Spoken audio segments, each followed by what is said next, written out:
কবিগুরু রবীন্দ্রনাথ ছিলেন একজন ভোজন রসিক মানুষ। নানা ধরনের নানা রকম খাবার খেতে ও এক্সপেরিমেন্ট করতে বরাবরই তিনি পছন্দ করতেন। কবির পছন্দের খাবারের তালিকায় কলার মোচার কোপ্তাটা এখনো ঝকঝক করে। কলার মোচা হলো আয়রনে ভরপুর সবজি, তাই স্বাস্থ্য সচেতন মানুষের খাবারের তালিকায় মোচা দেখাই যায়।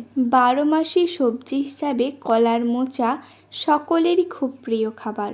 পুষ্টিগুণে ভরপুর কলার মোচা সকল বয়সের মানুষজনই খুবই পছন্দ করেন।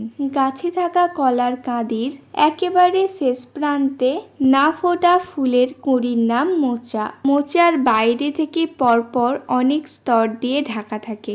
কলার মোচার অনেক রকমের রেসিপি করা যায়, যেমন মোচার ঘন্ট, পোস্ত মোচা বা মোচা পোস্ত, মিক্সড মোচা, মোচার কোপ্তা কারি। কলার মোচাতে আঠা থাকায় হাতে কালো দাগ লাগার ভয়ে অনেকেই খেতে চায় না। এছাড়া এটা কাটতেও অনেকের কাছে কঠিন লাগে। তবুও আমাদের বাঙালিদের অনেকেই প্রায় কলার মোচা খেয়েই থাকেন, কারণ প্রাচীনকাল থেকেই বাঙালিদের ঘরে এর অনেকই কদর রয়েছে। মোচাতে প্রচুর পরিমাণে ক্যালসিয়াম, ভিটামিন আরও কিছু পুষ্টি উপাদান এর মধ্যে রয়েছে। আজ আপনাদের সামনে আমার উপস্থাপনা মোচার বড়া। প্রথমেই মোচাটা ছাড়িয়ে ছোট ছোট আকারে কেটে নিয়েছি।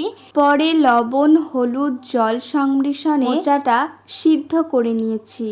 একটা বড় পাত্রে পেঁয়াজ, কাঁচা লঙ্কা, হলুদ গুঁড়ো, জিরার গুঁড়ো, ধনিয়া গুঁড়ো, লঙ্কা গুঁড়ো আর স্বাদ মতো লবণ।